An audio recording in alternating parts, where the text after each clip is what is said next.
Hello friends, welcome to your channel catalyst Soni and this is Soni Singh. Friends, आज हम लोग जो क्लास स्टार्ट करेंगे बीएड का ही है। BEd first year contemporary of India हम लोग कर रहे हैं, जिसमें से डाइवर्सिटी क्या है, डाइवर्सिटी के रीज़न क्या है, विभिन्नताओं के रीज़न क्या हैं, और यूनिटी इन डाइवर्सिटी क्या होती है, अनेकता में एकता क्या है, वो हम लोगों ने कर लिया है। आज जो हम करेंगे कि diversity, unity in diversity important क्यों है। तो फ्रेंड्स, स्टार्ट करते हैं आज का वीडियो। उसके पहले मैं बता दूं, जो लोग अब तक चैनल को सब्सक्राइब नहीं किए हैं प्लीज़ सब्सक्राइब कर लीजिए चैनल को, और अगर आपको वीडियो पसंद आता है तो उसे लाइक कर लीजिए। चलिए स्टार्ट करते हैं आज का वीडियो। जैसे कि हर कंट्री के लिए अगर डाइवर्सिटी है, वहाँ पे विभिन्नताएं हैं, तो उसमें यूनिटी बहुत ज़रूरी होती है।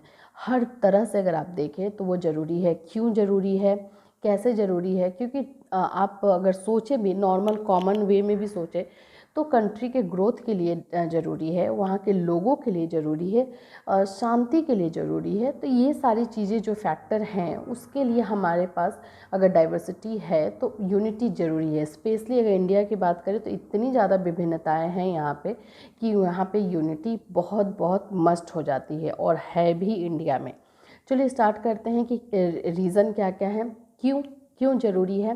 तो हम पॉइंट वाइज जाएंगे। पॉइंट वाइज मैं आपको डिटेल करते जाऊंगी, और आप अपना जब नोट्स बनाएंगे तो आप भी पॉइंट वाइज बना करके उसको डिटेल करेंगे, ताकि अगर कोई पॉइंट ही अगर आपके पास आ जाता है एग्ज़ाम में तो उसको भी आप एक्सप्लेन कर पाएँ। तो चलिए स्टार्ट करते हैं आज का। सबसे पहले तो नेशनल इंटीग्रेशन के लिए ज़रूरी है, राष्ट्रीयता के लिए ज़रूरी है। सबसे पहले यूनिटी इन डाइवर्सिटी, अनेकता में एकता जो है, राष्ट्रीयता के लिए ज़रूरी है, नेशनल इंटीग्रेशन के लिए ज़रूरी है। नेशनल इंटीग्रेशन में क्या क्या चीज़ें हैं, क्योंकि देखिए आप खुद से सोचिए, अगर बहुत सारी विभिन्नताएं हैं, बहुत सारे चेंजेस हैं, और उसमें हर किसी का अपना थॉट प्रोसेस होगा, हर किसी का अपना व्यूज़ होगा। अगर उसमें हम दूसरे की बात को सुनेंगे नहीं, दूसरे की बात को रिस्पेक्ट नहीं देंगे, दूसरे की बातों को समझने का अगर ट्राई नहीं करेंगे, तो कैसे जो है हम सामने वाले को जो सामने वाले की बात सुन नहीं पाएंगे, तो हमारे पास आइडियाज़ नहीं आ पाएंगे। तो ये नेशनल वाइज अगर बोले, इंडिया के मतलब कंट्री वाइज बोले, तो ये लॉस हो जाएगा एक। तो इसलिए अगर उसका आप नेशनल राष्ट्रीयता में देखना चाहते हैं, नेशनल में यूनिटी देखना चाहते हैं, अपने नेशन में यूनिटी देखना चाहते हैं, तो यूनिटी इन डाइवर्सिटी बहुत बहुत इम्पॉर्टेंट है। नेक्स्ट है डेवलपमेंट के लिए, विकास के लिए। डेवलपमेंट एंड ग्रोथ दोनों आप लिख सकते हैं, या फिर आप अलग अलग पॉइंट भी इसका बना सकते हैं। विकास एंड वृद्धि के लिए, तो विकास एंड वृद्धि के लिए कैसे हम लोगों को चाहिए unity in diversity. So development and growth के लिए डाइवर्सिटी कैसे इम्पॉर्टेंट है। जब आप जानते हैं कि अगर हमारे पास इतनी विभिन्नताएं हैं और उसमें यूनिटी भी है, यूनिटी इन डाइवर्सिटी है, तो डेफिनेटली कंट्री में बाकी जगहों पे, हर जगह पे जो है पीसफुल इन्वायरमेंट होगा, हारमनी होगी, खुशियाँ होगी, एक दूसरे के साथ सम्मिलित होंगे, अब मन लगा के लोग काम कर पाएंगे। तो जब ये सारी चीज़ें होंगी तो अपने आप जो है उस कंट्री का ग्रोथ और डेवलपमेंट होगा। इश्यूज़ कम होंगी, जो इश्यूज़, जो लड़ाई झगड़ा जो होता है, वो सारी चीज़ें कम होंगी, तो डेवलपमेंट एंड ग्रोथ होने के फुल्ली चांस होते हैं। तो इसलिए यूनिटी इन डाइवर्सिटी इम्पॉर्टेंट है। नेक्स्ट पॉइंट जो हमारा है, पीसफुल को एग्जिस्टेंस, शांतिपूर्ण वातावरण। तो देखिए, जब यूनिटी है तो हम लोग प्यार से रह रहे हैं, हंसी से रह रहे हैं, खुशी से रह रहे हैं, तो डेफिनेटली वहाँ का वातावरण, वहाँ का इन्वायरमेंट जो होगा वो भी पीसफुल होगा। वहाँ पे लोग इंजॉय करेंगे, एक दूसरे की खुशियों में शामिल होंगे। तो ये सारी जब चीज़ें होंगी तो डेफिनेटली जो है वहाँ पे शांति का वातावरण होगा। जब शांति का वातावरण होगा तो इंसान जो है अपना अपना काम, अपनी अपनी ड्यूटी, अपनी अपनी रिस्पॉन्सिबिलिटीज़ अच्छे से पूरा कर पाएंगे। कोई भी वहाँ पे कस्टम, कोई भी वहाँ पे कास्ट, ये सब मैटर नहीं करेगा। तो ये एक रीज़न है जो कि यूनिटी एंड डाइवर्सिटी से हमें मिलती है। नेक्स्ट पॉइंट जो है ग्लोबल रिकग्निशन। ग्लोबल रिकग्निशन का मतलब होता है विश्व में प्रसिद्धि, विश्व ख्याति। तो हमें विश्व ख्याति कैसे मिलेगी? जब हम लोग मिल के रह रहे हैं और हमारा ग्रोथ एंड डेवलपमेंट, देखिए सारे पॉइंट्स एक दूसरे से इंटरकनेक्टेड है। तो जब एक दूसरे से कनेक्ट है, एक पॉइंट अगर फुलफिल होगा तो दूसरा अपने आप होगा, दूसरा होगा तो नेक्स्ट अपने आप होगा। तो जब हमारा ग्रोथ एंड डेवलपमेंट होगा, सारे लोग शांति वातावरण में रहेंगे, मिलजुल के रहेंगे, तो डेफिनेटली जो है विश्व से, ग्लोबल से, वर्ल्ड वाइड जो है आपके कंट्री की ख्याति बढ़ेगी, गुडविल बढ़ेगी और आपका जो है अच्छा खासा नाम होगा, आपके कंट्री का नाम होगा। तो ये भी इम्पॉर्टेंट है हमारे लिए। यूनिटी इन डाइवर्सिटी इस पॉइंट के अकॉर्डिंग भी हम प्रूव कर सकते हैं। तो ये सारे पॉइंट्स हुए कि हाँ, यूनिटी इन डाइवर्सिटी क्यों ज़रूरी है। अब हम देखेंगे कि what are the types of diversity in India. Specially India के बारे में बात करेंगे। इंडिया में जो है कितने तरह के विभिन्नताएं हैं, क्योंकि इंडिया में ही सबसे ज़्यादा डाइवर्सिटी है। तो हम लोग अब इस बात को डिस्कस करेंगे। तो what are the types of diversity in India, India में कितने तरह की विभिन्नताएं हैं। तो देखिए, इंडिया जो है वर्ल्ड वाइड सबसे जो है लार्ज बोल सकते हैं डाइवर्सिटी की कंट्री है, जहाँ पे हर तरह के रिलीजन, हर तरह के स्ट्रॉन्ग रिलीजन जो है वो पाए जाते हैं। पॉपुलेशन भी यहाँ का बहुत ज़्यादा है। लैंग्वेज भी यहाँ पे बहुत सारे हैं। हर एक स्टेट, हर एक प्रांत में अगर आप जाते हैं तो वहाँ पे भाषा जो है चेंज हो जाती है, तो लैंग्वेज भी अलग है। इस तरह से कस्टम बोलिए, डाइवर्स क्रीड बोलिए, कलर बोलिए, इंसान अलग अलग तरह के भी मिलते हैं। तो ये सारी चीज़ें जो है डाइवर्सिटी जो है इंडिया में ऑलरेडी है। अब हम ये देखेंगे कि कौन कौन से टाइप के हैं, जब क्योंकि एग्ज़ाम में हमें तो पॉइंट वाइज लिखना है, तो एग्ज़ाम में टाइप में जाते हैं।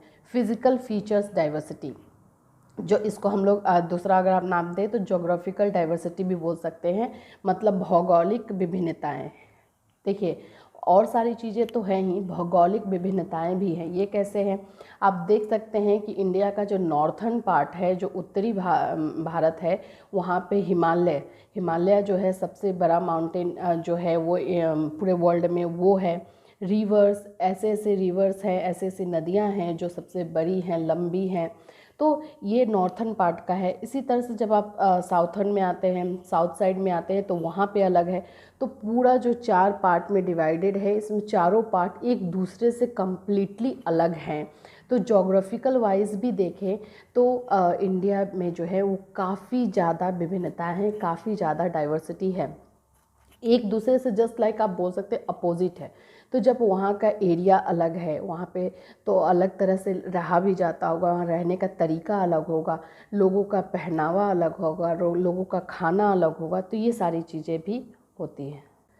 तो इस तरह से आपके जो है फिज़िकल या फिर जोग्राफिकल डाइवर्सिटी हो गए, एक ये रीज़न हो गया।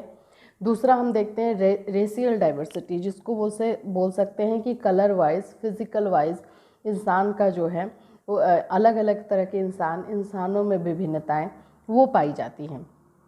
क्योंकि जैसे देखिए, इसमें भी आप देखेंगे तो पॉइंट जो है एक दूसरे से कनेक्टेड है। क्योंकि जब हर एक एरिया, हर एक जगह का जोग्राफिकल एरिया जो है अलग अलग है, तो डेफिनेटली वहाँ पे रहने वाले लोग भी अलग होंगे। तो उनका कलर, वो दिखने में, उनकी हाइट, ये सारी चीज़ें अलग हो जाएंगी। तो इस तरह से रेशियल डाइवर्सिटी भी है। फिज़िकल फीचर्स उनका अलग हो जाएगा, उनका जो कलर जो है स्किन का वो अलग हो जाएगा। और ये एक ग्रुप बेस्ड हो जाता है, अलग अलग ग्रुप के लोग अलग अलग स्किन कलर के होते हैं, उनका हेयर अलग होता है, उनके आईज़, नोज़, ये सारे अलग होते हैं। तो ये डिस्टिंक्टिव जो है फीचर्स हैं इंसान के, और ये चेंजेस होती हैं जोग्राफिकल डाइवर्सिटी की वजह से। लेकिन ये भी एक रीज़न है, रेशियल डाइवर्सिटी हम इसको बोलेंगे। चलिए नेक्स्ट देखते हैं। अब इसमें पहले रेशियल डाइवर्सिटी को और थोड़ा समय कर दूं, क्योंकि ये शॉर्ट में भी ये क्वेश्चन आ जाता है कि रेशियल डाइवर्सिटी क्या है, आप उसको ज़रा डिटेल में बताएं। तो देखिए, रेशियल डाइवर्सिटी में बहुत अलग अलग कम्युनिटी के लोग भी आ जाते हैं। इसमें India has a large number of migratory races which hails mostly from the western and eastern directions. सबसे ज़्यादा जो रेशियल वाइज बोले तो इंडिया में सबसे ज़्यादा डाइवर्सिटी है, और ये हर जगह पे अलग अलग ग्रुप के लोग जो है वो पाए जाते हैं, जिसको हम कम्युनिटी बोलते हैं। अलग अलग जाति के लोग पाए जाते हैं, अलग अलग कम्युनिटी के लोग पाए जाते हैं। जैसे इसमें निग्रो हो गए, प्रोटो ऑस्ट्रेलॉइड्स हो गए, मंगोलीज हो गए, मतलब अलग अलग जो कम्युनिटी मिलती है हमारे देश में, वो सारे लोग जो है वो इसमें आते हैं, रेशियल में आते हैं, रेशियल डाइवर्सिटी में।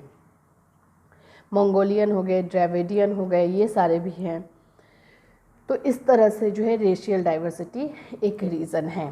फिर आते हैं जो थर्ड है हमारा पॉइंट, वो है भाषा, लिंग्विस्टिक डाइवर्सिटी, भाषा की विभिन्नताएं। तो जैसे आप जानते हैं कि जब ज्योग्राफिकल अलग है, इंसान अलग है, इंसान देखने में अलग है, इंसान के पूरे फीचर्स अलग हैं, तो डेफिनेटली भाषा भी अलग ही हो जाएगी। तो ये डाइवर्सिटी भी इंडिया में बहुत ज़्यादा पाई जाती है। India has as many as 1652 languages. India में कितने लैंग्वेज हैं, कितने भाषा हैं? 1652, 1652 जो है लैंग्वेजेस पाए जाते हैं। बोलने का तरीका, डायलेक्ट्स जो है वो पाए जाते हैं। A very few people speak most of these languages और majority of the languages are confined to a particular place. इसमें से कोई बहुत कम ही ऐसे होते हैं, इंसान हैं जो कि इसमें मोस्ट ऑफ द लैंग्वेज बोल सकते हैं। हर एक प्रांत में, हर एक जगह पे बोलने का तरीका, बोलने का भाषा जो है वो बिल्कुल बिल्कुल अलग है। अब इसको थोड़ा और डिटेल करते हैं क्योंकि ये भी इम्पॉर्टेंट पॉइंट है जो कि आपके शॉर्ट क्वेश्चन आंसर में आ जाता है। As per the 8th schedule of the constitution of India there are 22 recognised languages. 22 भाषा जो है रिकॉग्नाइज की गई है नेशनल वाइज। ये हमारे 8th शेड्यूल के अकॉर्डिंग है, जिसमें कौन कौन से हैं? तो असामीज़ है, बंगाली है, हिंदी, गुजराती, कन्नड़, कश्मीरी, कोंकणी, मणिपुरी, मलयालम, नेपाली, मराठी, पंजाबी, संस्कृत, उड़िया, तमिल, तेलुगु, उर्दू, सिंधी, संथाली, बोरो, मैथिली एंड डोगरी। ये 22 लैंग्वेजेस हैं जिनको रिकग्निशन मिला है अभी तक। हिंदी जो लिखा जाता है वो देवनागरी स्क्रिप्ट में लिखा जाता है। फिर उसके बाद आपके जो भी यहाँ पे लैंग्वेजेस है हर जगह पे अलग है। Telugu is the second largest language spoken by about 60 million. Telugu ऐसा है सेकेंड लैंग्वेज है जो कि 60 मिलियन लोगों के द्वारा जो है बोला जाता है, 60 मिलियन लोगों के द्वारा, और हिंदी तो है ही। ठीक है, ये हो गया। फिर अब आते हैं नेक्स्ट पॉइंट क्या है? नेक्स्ट पॉइंट है धर्म। ये तो बहुत इम्पॉर्टेंट पॉइंट है। धर्म वाइज भी बहुत सारी विभिन्नताएं हैं, रिलीजियस डाइवर्सिटी जिसको बोलते हैं। तो रिलीजियस डाइवर्सिटी में क्या क्या है यहाँ पे? तो आप भी जानते हैं कि हर धर्म के लोग यहाँ पे रहते हैं। हर धर्म के जो आपको पूरे विश्व में, पूरे वर्ल्ड में मिलेंगे, वैसे लोग आपको यहाँ पे मिल जाएंगे। तो India is a land of multiple religious. 80% of the Indian population follows Hinduism. अब इंडिया में 80% ऐसे लोग हैं जो कि हिंदुज़म को फॉलो करते हैं। Other religions to which the people belong are Islam, Christian, Buddhism, Jainism, ये सारे जो है बिलोंग करते हैं। Hindu and Muslim are found in the almost all the part. जो हिंदू एंड मुस्लिम बोलने वाले लोग हैं वो लगभग हर पार्ट में मिल जाते हैं। The southern states of Kerala, Tamil Nadu and Meghalaya have the majority of the population as Christian. तो साउथ पार्ट में जैसे केरला हुआ, तमिलनाडु है, मेघालय है, यहाँ पे क्रिश्चियन ज़्यादा से ज़्यादा मिलते हैं। Sikhs are concentrated largely in Punjab. और सिख जो है वो पंजाब में मिलते हैं। महाराष्ट्र में भी जो है बहुत सारे, राजस्थान, गुजरात, महाराष्ट्र, ये सारी जगह पे भी सिख मिलते हैं, बुद्धिस्ट मिलते हैं, जैन। हर एक पार्ट में हर एक धर्म के लोग फैले हुए हैं, कहीं कम कहीं ज़्यादा। लेकिन ये भी एक इंडिया की आप बोल सकते हैं कि ब्यूटी है कि हर पार्ट में आपको हर एक धर्म के लोग मिल जाते हैं। ये हुआ आप लोगों का रिलीजियस डाइवर्सिटी। अब है कास्ट डाइवर्सिटी, जातिवाद जो बोलते हैं, जाति से जो विभिन्नताएं हैं, ये भी चीज़ें इंडिया में बहुत है। इंडिया में 3000 से ज़्यादा कास्ट या फिर ज़्यादा जाति जो है इंडिया में पाई जाती है। A caste is a similar social unit that is hereditary and practises a specific traditional occupation. अब ये कास्ट क्या है? कास्ट जो है वो एक पर्टिकुलर चलने वाली प्रथा है। जो इंसान जिस घर में जन्म लेता है वो उसी कास्ट का हो जाता है, चाहे वो हिंदू के घर में ये राजपूत के घर में जन्म लिया, राजपूत हो गया, ब्राह्मण हो गया। ऐसे कास्ट जो है इंडिया में बनाए गए हैं। ऐसे टोटल 3000 कास्ट जो है इंडिया में बनाए गए हैं।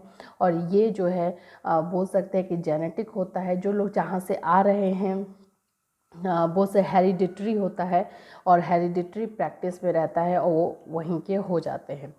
Hindu population and caste system prevails most. इसमें बहुत सारे ऐसे लॉ बने हैं कि इसको ना माना जाए या फिर इसके अगेंस्ट में लॉ बने हैं, लेकिन फिर भी ये इंडिया में विद्यमान है। ठीक है फ्रेंड्स, ये सारे के सारे जो हो गए हमारे, वो आपसे मैंने अभी जितना डिस्कस किया इस पे आपको अपना बनाना है पॉइंट, और पॉइंट बनाने के बाद लिखेंगे इतने टाइप्स के डाइवर्सिटी हैं इंडिया में, और ये सारे डाइवर्सिटी को आप एक्सप्लेन करेंगे अपने लैंग्वेज में जब आप समझ चुके हैं तो till then have a nice day.